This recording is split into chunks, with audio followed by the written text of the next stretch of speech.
Hey, mess makers. Before we dive into today's episode, I just wanted to take a moment to personally invite you to join the Messy mailing list. This is where I will be dropping exclusive content, including tools, sneak peeks on what's coming up, and I want to hear from you guys. So if you have any questions or thoughts, this is your way to get interactive with me and with Inside Out. So make sure you head over to the show notes to sign up, and I'm super excited to get messy with you guys. All right, back to the episode.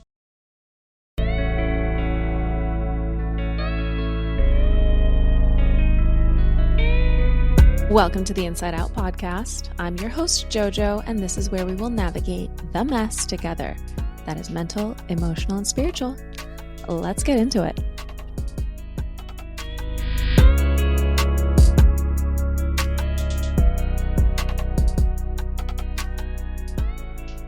So before we get into today's conversation, I just wanted to give you some context because this was recorded with Dr. Victoria Grinman actually back in March, and I've been holding on to it partly because, well, life has been lifing and a lot has been shifting and changing over the past few months, both personally and professionally for both of us. And well, that being said, these themes we talk about in this episode are everything from relationships to purpose to career to letting go and really trusting the process. And they're still so relevant. In fact, I feel like revisiting this episode has kind of reminded me of how these lessons are things that we're just figuring out day by day and integrating over time. And it's very interesting because these are cycles that we go through and they come back around, and there's just a new awareness each time. So yes, this was recorded 5 months ago, but it still holds so much weight, and hopefully it lands exactly where you are today. So let's get into it. Dr. Victoria Grinman, welcome to Inside Out. Thank you so much. I'm so happy to be here, JoJo. I'm so excited. I'm so glad we had that opportunity to meet so kismetly. And well, let's just get right into it. So you're a psychotherapist and you mentor other therapists, which is so interesting. And you have such a spiritual base to you. And actually, that's how we met. We met at the Kabbalah Center. So let's blend all of those parts of you together and let everyone know kind of what your background is. Yeah, it was very nice to meet you. It's funny how those conversations I think I was going to walk away and I'm like, wait, what do you do? And then we just had that conversation. It really can happen in just a second, right? Where you meet someone and it just aligns. I'm a psychotherapist. I have a private practice, and I'm also a mentor to therapists and coaches. And I also work with people who help other people for a living, but in different spaces. I do utilize a lot of energetics and spirituality in my work to help me guide and others on their own journey to having businesses and private practices and lives that are actually sustainable and value driven. And it's really exciting to do that every day. That's beautiful. I don't think I come across many people who blend in the spirituality side to the business side of it. Can you talk a little bit more about what you mean by that? Sure. I think that one of the main questions that I got when I first started off, I was traveling for this large organization as a contracted speaker, and I would meet hundreds of people on each travel. So when I first started, this was about 15 years ago, I would go to city to city to city in one state. And I would get to meet lots of folks who would ask me questions about how I built my private practice in such a creative, integrated way. And I didn't really understand what they meant, because for me, this was the only way. I didn't really have a coach. I didn't have a mentor. But what I got was that people saw what I was doing and saw something very different. And one of the things that I did that I think was very unique was really utilizing myself and my belief in myself and my faith and having that inner certainty that at the time I didn't think was such a spiritual thing. It was just something that was so inherent, almost like a second or third nature to who I was being in regards to building my practice around my purpose in life. And then as I and I've always been a very spiritual, very deep, person. It's very hard to have a conversation with me and stay light. I get in there and I'm very, very deep. I found that it actually is a very spiritual way of building, curating, and then sustaining a business that is built on what my purpose is in this world, what I believe that it is. And then, as I grew as a person and I continue to delve into self-development and professional development and not afraid to be in different circles and speaking to different people and learning like a student from so many and also teaching and the intersection of all of that. Spirituality has always been a part of the conversation. And then with Kabbalah, the beautiful thing about it is that it's not something new to me, but it's new in the way that I've approached it recently, which is it's become such a beautiful integrative force for how I do what I do in my own practice and also helping people with their own. So when did you first discover Kabbalah, if it's not new to you? So many years ago, I think we talked and we giggled about this. I got a book. I think I still have it. It's The Power of Kabbalah. I have it right here. Yeah, it's on my shelf too. And funny enough, it's one of two books because I think there's another one meant just for women. It's like it has lipstick on it, just for women, right? God Wears Lipstick. God Wears Lipstick. There you go. I'll link both of these books in the show notes, just if anyone's interested, by the way. They're so good. They're just so, and at the time I was maybe in my very early 20s, maybe when I got my hands on these books, but I would flip through them and it was almost like looking at something, not really knowing or really understanding it, but knowing that there's something in this. There's something, but when we say that our vessel is just not ready or it's not prepared for what you're actually being given or what you're, standing in front of. So, but out of all of the books, those two have just remained in my library. So I started to read more and I started to sort of pick at different things and realizing that it's this aspect of Kabbalah and this aspect, never really learning how to integrate it all. The Kabbalah Center was on my mind, but I think it was during the time when Madonna made it really, really popular and it was like very kitschy and some people it attracted and other people it, kind of pushed away a little bit. And I thought, I'm not sure, but I think most recently I was studying pranic energy healing. And it's something that I integrated into my practice as a therapist. And it's really the use of prana energy to help cleanse and heal, both physically and emotionally, yourself, others. And I learned the deeper I went that so much of the basis of it is also grounded in Kabbalah. And I was stunned because this to me felt like such a different discipline. Yet learning that, Master Choa Kaksui, who, is someone I, learned from, he's no longer with us physically, but he studied Kabbalah. And so when I learned this, I said, okay. So I picked those books back up from my shelf. And all of a sudden, those words that meant nothing like years ago or very quickly, all of a sudden started to make sense. It was such a beautiful thing. And, just being around the center, being in the center, going to different events, being drawn into the teachings and the people, it was just perfect and divine timing. Wow. I love that. Thank you for sharing that. Yeah, Kabbalah is one of those tools, I'll call it, even though, yes, it is spirituality and a wisdom that you can get very, very deep with, but it's a tool to sort of understand the blueprint of your life, the blueprint of your soul, the blueprint of like why you're here and why you're on your purpose. And I love how you said you blend the spiritual aspects with your business side of it. Cause it's like, really, why am I here? And what is my purpose in this life? And I mean, there's so many avenues of that. It's like, our soul's purpose, whether that's what we contribute to the world, how we show up in our relationships, or just how we deepen that personal connection within ourselves.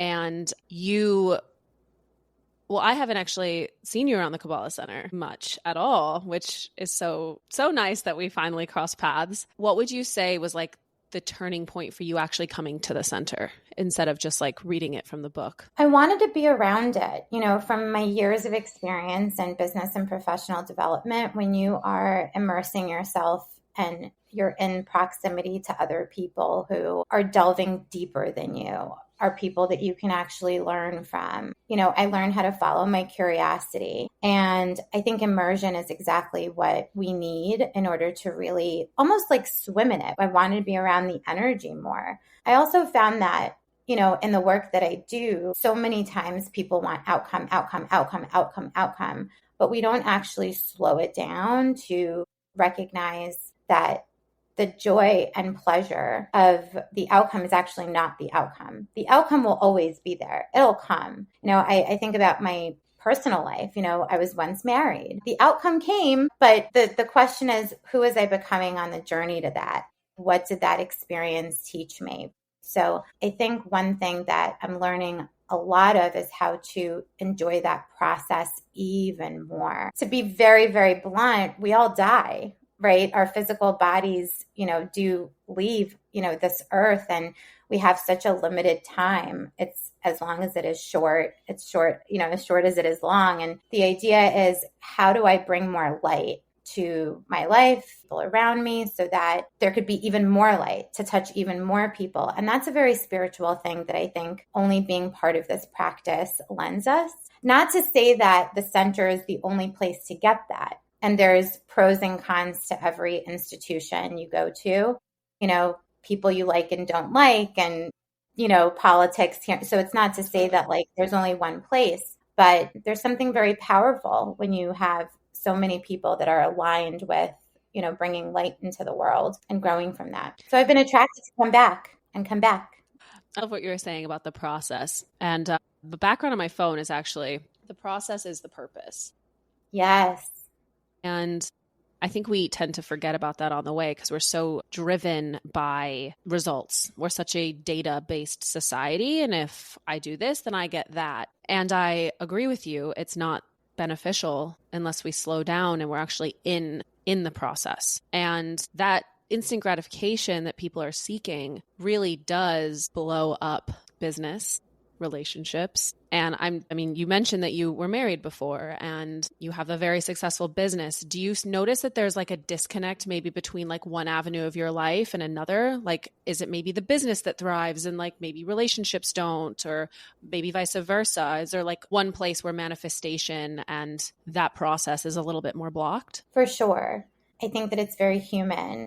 And it's one of the misnomers. Everyone, people think that when you see a successful person on TV in business, that they must have their entire lives together. One of the benefits of being a therapist and helping people and seeing on the insides of their lives is I get to see, and it's a mirror because my life is the same, right? People who are very successful in one space have such a difficult time, or it occurs as such a challenge for them to have a similar level of success, maybe in their relationships or in love, as they do in business or building community. And you look at it and you say, why? And, I think the reason, as I go through my own journey, is recognizing and, learning this, through the teachings as well, which is we don't manifest anything. We are here to allow things to come into our lives and allow for things to happen and allow for, the blessings to come in. But the manifestation is something that's not really up to us. Like, it's not our job to make things work. And I think for some of us, like for me, in my work realm, I feel very blessed. I have such a framework of abundance when it comes to everything from creativity to opportunity to connection. If there's a rejection, it fuels me, not from a place of, oh, I'm going to show them. It's more like, okay, wow, my desire, my will is greater. Okay, right? Like the rejection or the no is just like a redirection, and it feels so fulfilling and exciting, and it almost doesn't run out. It's like this waterfall of just constant energy. Now, do I get tired? Of course, I'm human, but in regards to the abundance in that realm, it just feels so easy to allow things to happen regardless of what block might be there. In other areas of my life, particularly, for example, the area of finding that partnership in love, which is so important for me because I want so much to build with someone, and I want so much to give in that area of my life. But I find that it's harder to allow for things to flow, that when there is a rejection or there is a block, it takes me a little bit longer to, like my teacher today said, all right, like if you fall spiritually, you get up. Like he's like, next. For me, the next is more like, I got to sit on the ground and inspect my knee when I fall spiritually in that area of my life, and then be like, why did this happen? Right? Like the next feels a little bit harder to move from, right? And it's work. It's spiritual work to get up and not feel what we say jaded, or not feel like, when's the next fall going to happen, right? And it's interesting, in my business realm, that's not it at all. Like, remember, a rejection or a fall is just like, I'm so excited, I'm skipping and I fell because I'm so excited because I'm going to reach where I'm going, not, oh my gosh, I'm falling and it's keeping me down. So I think it's a blessing to have something to work on. If everything was easy, I think life would just be so incredibly boring. I think it's hard to say also, because on one hand, there's a part of me that, like, why does it have to feel so hard? And on those harder days, and the more aligned I become, the more grateful. And like my relationship with that higher power, like for some people it's God, for some people it's, whatever it is that they feel, it becomes stronger because I've been asking for help more. Whereas before, prayer felt so disconnected. And with my learnings, I'm realizing that with the prayer, with the asking for help, with the saying, I really can't control anything right now.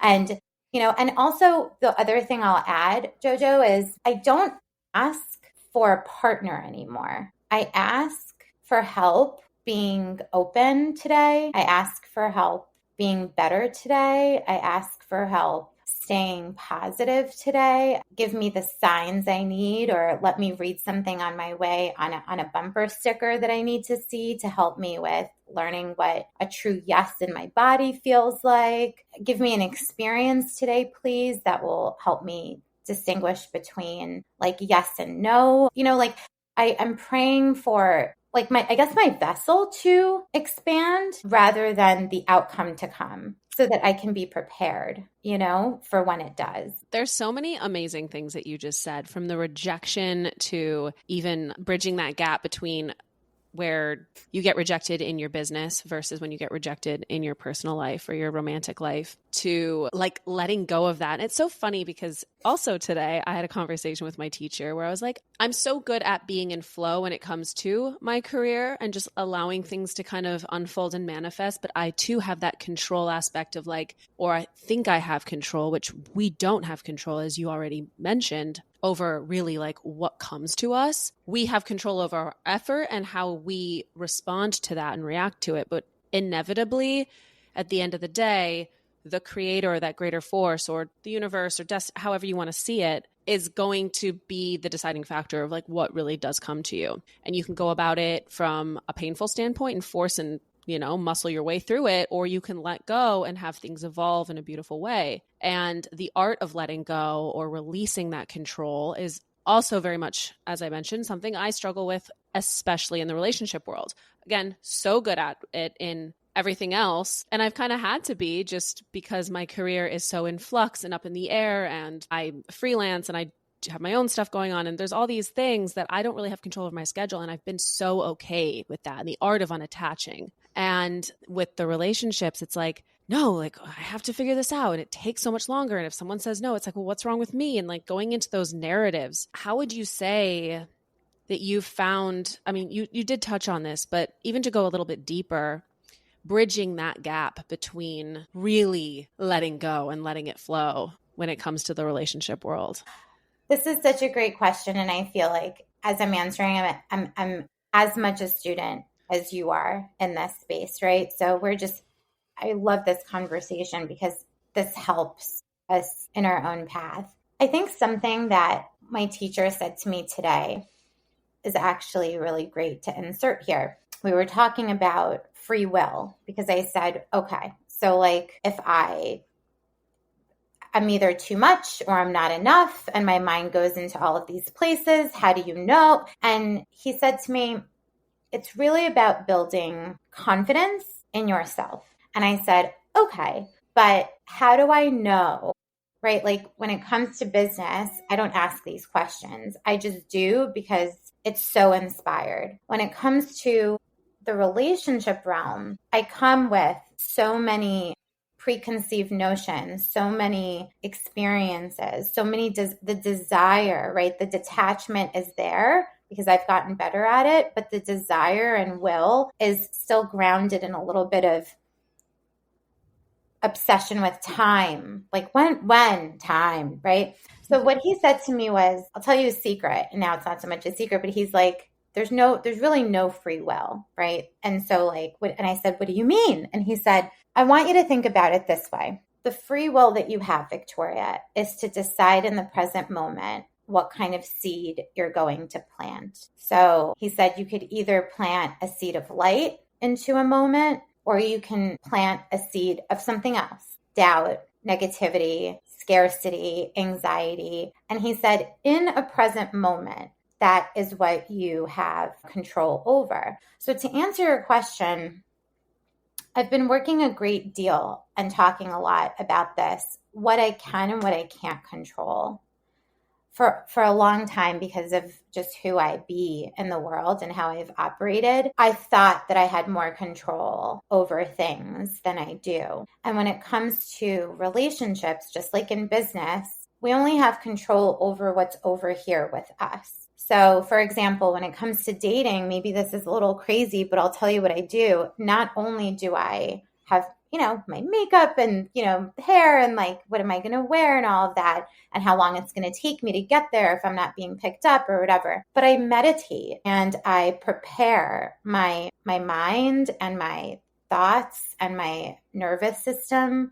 And I've been journaling and really having that conversation with the creator about what I am hoping, I can come into this restaurant or this situation with. I forgive myself preemptively for any moments where I judge myself. And he talked to me a lot also about having mercy and not judging myself, which, is difficult when you're a Virgo and a perfectionist and ambitious and is successful and all of that. But the way that he described it to me was, and it's been beautiful for me, is thinking about the distinction between mercy and judgment of oneself, for example, of others, is time. That with judgment, it collapses. Like you judge something or yourself, there's no time to repair. There's nothing else you can do. But with mercy, you actually give yourself that expansion of, you know what, I said this, I shouldn't have said it, or I did it this way, I shouldn't have done that. But you know what, like tomorrow will be different. Tomorrow's a new day. And so practicing mercy and grace with myself and knowing that things that are meant for me will not, like you can't miss something that's meant for you, right? So having that faith. So as you can see, I'm like a baby trying to walk in this space. Even though I've had so much experience helping other people, it's such a different animal when you're doing it with yourself and for yourself. I love that analogy. A baby. I always say that too. Like I'm just learning how to roll over at this point. I'm not even crawling right now. Like I'm literally figuring out like who I am and what that even looks like. Okay, let's dive into the relationship aspect of your life and what that's really looked like. And you did say there was like, it's harder for you to manifest. And I love what you said also about like creating that space and that vessel. When we say vessel, we're talking about like your literal soul, yourself, to be receptive to whatever's coming to you, but also staying true to yourself. And all of that happens with knowing yourself. So what has your dating experience or your relationship experience been since it's been a little less of the flow that your career has been? It's a good question. It's one of the hardest training grounds for what's to come, I think. On one aspect that makes it difficult is just the social milieu, just like of dating in this digital / very saturated, world.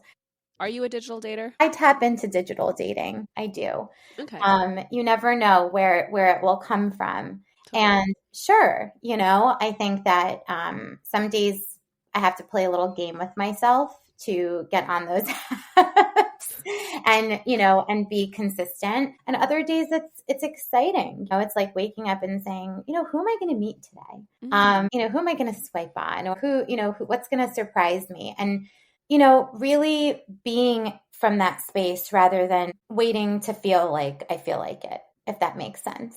Yeah. Totally. And some days it's easier to be on an app than it is to go out. So, yeah, I think it's a nice avenue, but it's also exciting. It's exciting to meet different kinds of people. And the more you work on yourself, it's interesting what happens. I was on a date recently and I was sitting across from this person. I was sharing this with them. It's so cool to see who you attracted in front of you. And it's so cool to go home and just kind of audit it a little bit and say, wow, like I attracted that person into my life at this time. And what are they mirroring back to me about me? If I like it, cool. Like, yes. If I don't love it or something irks me or I'm annoyed, what does that mean? And what can I refine? So it's become less about getting someone to like me and more about recognizing how far I've come, what I like, what feels right. It's really all about us. Yeah, class one, Kabbalah one. Why is this in my movie? Why is this in my life? This has nothing to do with blaming projection. It's their fault. It's no. What am I doing that's calling this in? Why is this a mirror to me? Why is that in front of my face? Exactly. Yeah. That's such a beautiful way to go about dating. I've never even thought of it that way. But you think about that I go through life and I'm like, oh, why is this in my movie today? Okay, yes. But I audit from a very different standpoint, but I've never done it from a relationship standpoint. So I'm gonna adopt that. Yeah. Thank you for sharing that. That's really cool. Yeah. Yeah, you're welcome. It's fun. It's really cool, and then I also slow it down. I try to apply the same principles that I do to my work, where I slow roll it. I say, okay, I don't want a fast like fire that burns out right away. That's not what I'm looking like. I know what that feels like. I know what it is to get that outcome and have the dress and have the ring and have the husband and have the house and have the you feel is really like, but the message that I want to share with a lot of people who have not had that in their life yet, that blessing yet, even though it didn't last, it was a blessing, is that when you get married, it's kind of like the experience when someone dies or when you have a big celebration. People are there, they come to the wedding, they dance with you. But once that's all over and the gifts are unpacked, and everything is in its place and the money's deposited, you are there with the person, the partner that you've chosen, and life goes on and it's just you and them and you and you. And, the outcome is not the thing. It's who, again, you're becoming on the way to it.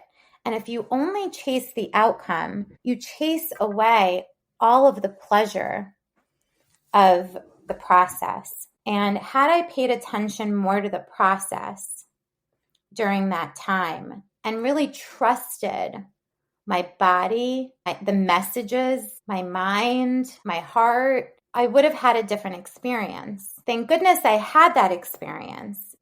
It was a blessing in my life. There were many good things about it too. And now, dating today, it's so cool to recognize that part of me that still wants to sometimes get to that outcome. Rush into it. Yeah. Totally. But know now how to hold my own hand and say, slow roll it. Like, calm down, right? Like, let's look around. Let's take a deep breath in. Let's enjoy what's happening. Do you like this person? You know what I mean? Like, do you want to see them again? What is it about them that you enjoy? How does this person deal with not being able to park the car when they've picked you up? Are they frustrated that they're in traffic? and not having assumptions. Sometimes being in the personal, professional development realm, you think anyone who's in it is enlightened in some way. But what I've found is that it is not the case. Some people are in these realms for very different reasons, for ego-driven reasons, for reasons that are not, on par with what you're there for. So I've learned how to be discerning and just slow down. And it's almost like walking in the dark, but trusting that the ground is underneath you. Ooh. Yeah. You are just saying some really amazing little snippets that I am loving. Walking in the dark and trusting the ground is underneath you. I'm so guilty of rushing. I always have been. It's like you meet, you're together, boom, boom, boom, boom, boom. And then all of a sudden it's like, bye. Whoa, what? And the last relationship I was in, it was very quick. And now I look back on that and it's like it never even happened. And yes, you get the lessons and the blessings that come from it and the growth, and everything happens for a reason. I'm a firm believer in that. But since that relationship, and my listeners know this, I just have not been dating. And I've really just taken a back step to date myself, to get to know myself, so that when I show up when the time is right, I have way more of a foundation of who I am. Do I like how they react to not being able to park the car? Or am I just with them because they're interested in me and I just like the attention, the ego boost, or whatever that is? Instead, the next time, or when I choose to further that part of my life, slowing down, getting to know the person and just being like, who are you? Who am I with you? What mirror do you hold up to me? What triggers and opposition do you bring into my life? And I don't think that's a common way to enter any sort of dynamic, but really auditing yourself and sitting back instead of getting caught up in the flurry of the romance and the flowers and the this and the excitement and the chemistry, and just being like, hold on a second. I think that's, and has sort of been the foundation of everything that I've talked about on Inside Out. It's like, who are you on the inside and how does that ripple out into the life that you create for yourself? Because if you're not happy with the life that you have, it's not because of the people around you. It's because of the choices you make. And people don't like that. People don't take responsibility. So let's get messy. Let's break this all down mentally, emotionally, and spiritually. Mentally, what would be your framework for approaching just life and these concepts and this dynamic? Very simply put, just get real with yourself. Yeah. I think, something with, Kabbalistic wisdom, just, it's like unveiling the wizard behind that, curtain. Do that for yourself. Just get real, just be honest, just be raw, just, not flippant with yourself, but just get real. And when you get real, you're cutting the fat, you're landing your plane, you're just being yourself. And I think sometimes that's hard, but once you do it and you get good at it, everything that's yours remains and everything that isn't just beautifully fades into the distance, and you're able to follow those beautiful breadcrumbs in life. So just get real. How about emotionally? Slow things down. The more you when you try to rush things and strain in that way, you short circuit yourself. And so slow things down, slow roll it, and meet yourself first before you respond. Otherwise, it's a reaction that's coming from a much harsher place. And most likely a triggered response from something that isn't healed in your past. Totally. Trauma response, right? From fear. Sometimes in business, we talk about it and we say, I always ask people, is this a response that's coming from lack or abundance, from fear or abundance, from, joy or from a must? I must do this versus, I get to.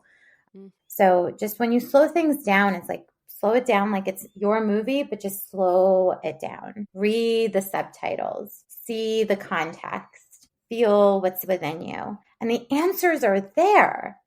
You just have to slow it down. How about spiritually? Keep expanding. And when it's hard, it's like your own lever. You know what I mean? It's like that wine, opener. Just keep pulling at it, keep pulling at it, keep pulling at it. And from, once in a while, you'll get that pop and you'll be able to enjoy that wine. And then there's another, just keep growing. There's that old adage, every time you climb a mountain, you're just at the bottom of a bigger mountain. Anticipate that. Don't be scared of that. I think sometimes we even think about spirituality that way. Oh, when I finish Kabbalah 1, then 2, then 3, then 4, okay, then I'm done.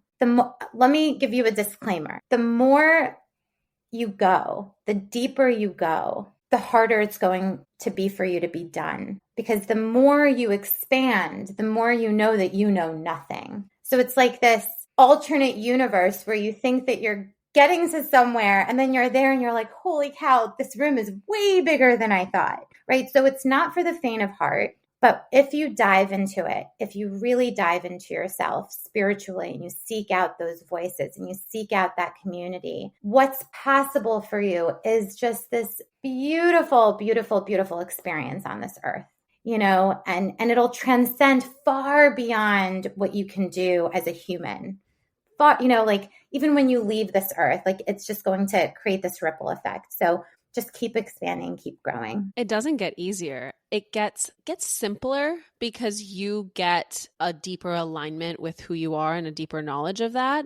But people don't like change. People have ego. And the deeper you get with yourself, the more of an ego death you're going to experience. And you have to experience because otherwise you're just going to be attached to the physical plane, which is our 1% reality. And there's so much more expansion and life that is. And when you slow down and you really let evolution of your soul happen, you start to see that in a completely different way. So thank you so much for joining me on Inside Out and getting messy, getting real, pulling it all apart. And where can people find you, Dr. V? I love the whole messy thing. It's really great. They can find me on my website, victoriagrinman.com, or I'm on social media, Dr. Victoria Grinman on Instagram or LinkedIn. I'm available. I love to have talks and, communicate with people and help them in any way that I can.